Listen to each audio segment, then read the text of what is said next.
तो स्वागत है आपका एसपी क्लास एसडीआर चैनल में।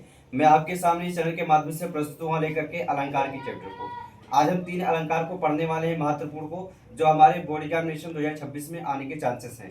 तो जैसे पहला अलंकार आपका इसमें है रूपक अलंकार। क्या है आपका? रूपक अलंकार। जिससे रूपक अलंकार क्या होता है, यहाँ पे लिखेंगे रूपक अलंकार। रूपक अलंकार, रूपक अलंकार का मतलब क्या होता है? जब किसी का पंक्ति को पढ़ते समय रूपी शब्द का प्रयोग होता है, या आप ये कह सकते हैं कि जब किसी का पंक्ति को पढ़ते समय उपमेय में उपमान का भेद रहित आरोप पाया जाता है तो वहां पे रूपक अलंकार होता है।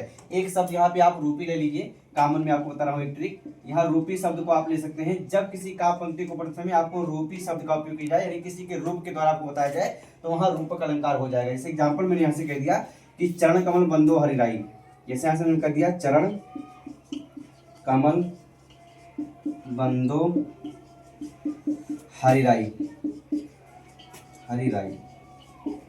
तो चरण कमल बंदो हरिराई। अब इसमें सूरदास जी कह रहे हैं कि मैं श्री कृष्ण के कमल रूपी चरणों की वंदना करता हूं। तो चरण कौन से हैं? कमल रूपी, यानी कमल के समान, कमल के रूप के समान जो है चरण है भगवान श्री कृष्ण के। तो यहाँ रूपी शब्द आया कि नहीं आया? तो एक शब्द यहाँ से हम कॉमन ले सकते हैं, कमल रूपी चरण, कमल रूपी चरण, यही आया। तो हम एक शब्द ये कह सकते हैं जहां रूपी शब्द का प्रयोग किया जाता है वहां पे हम रूपक अलंकार को निकाल सकते हैं। तो आशा करते हैं आपको समझ में आएगा रूपक अलंकार। हाय फ्रेंड्स, तो आपने चलिए, तो अभी हमने पिछला देखा है जो रूपक अलंकार। आइए हम आगे देखते हैं। अगला जो अलंकार है आपका उत्प्रेक्षा अलंकार। तो उत्प्रेक्षा क्या होता है? उत्प्रेक्षा का मतलब होता है संभावना। जहां संभावनात्मक बात की जाएगी वहां उत्प्रेक्षा अलंकार होगा। तो यहाँ लिख देंगे उत्प्रेक्षा, उत्प्रेक्षा, उत्प्रेक्षा अलंकार। तो उत्प्रेक्षा का मतलब होता है यहाँ संभावना। ऐसे शब्द यहाँ पे आएंगे, मानो आ जाएगा, यहाँ पे मानो, यहाँ पे हो जाएगा जानो आ जाएगा, है ना, जनू हो जाएगा और मनु हो जाएगा, मनु हो जाएगा यहाँ पे।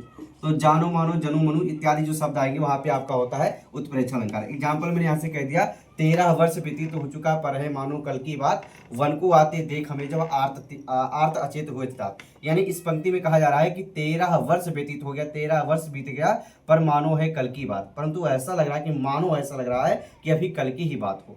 तो इसमें बताया जा रहा मानो शब्द आ गया। तो जहां मानो शब्द जानो मनो जानू मानो इत्यादि शब्द आएंगे वहां पे आपका उत्प्रेक्षा अलंकार होता है। आशा करते हैं आपको अलंकार समझ में आएगा। धन्यवाद।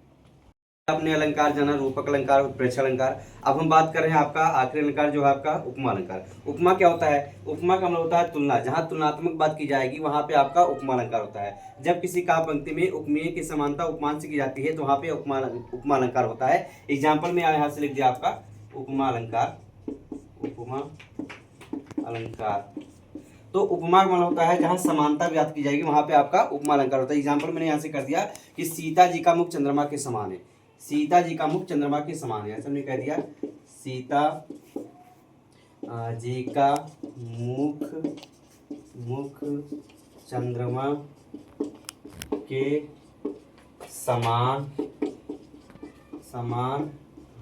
तो सीता जी का मुख चंद्रमा के समान है। तो सीता जी के मुख की तुलना किससे की जा रही है? चंद्रमा से की जा रही है। तो समानता जो इसमें शब्द है, इसमें सीता जी का मुख चंद्रमा के समान है, ये समानता जो शब्द आता है वहां पे आपका होता है उपमा अलंकार। क्या होता है आपका? उपमा अलंकार। यही शब्द आपको पहचानना है कि तुलना जहां की जाएगी, जहां आपका तुलनात्मक बात होगा वहां पे आपका उपमा अलंकार होता है। उपमेय की तुलना उपमान से की जाती है तो वहां पे आपका उपमा अलंकार होता है। आशा करते हैं आपको अलंकार समझ में आएगा। मिलते हैं अगले वीडियो में, तब तक बने हमारे साथ एसपी क्लासेस चैनल के साथ। धन्यवाद।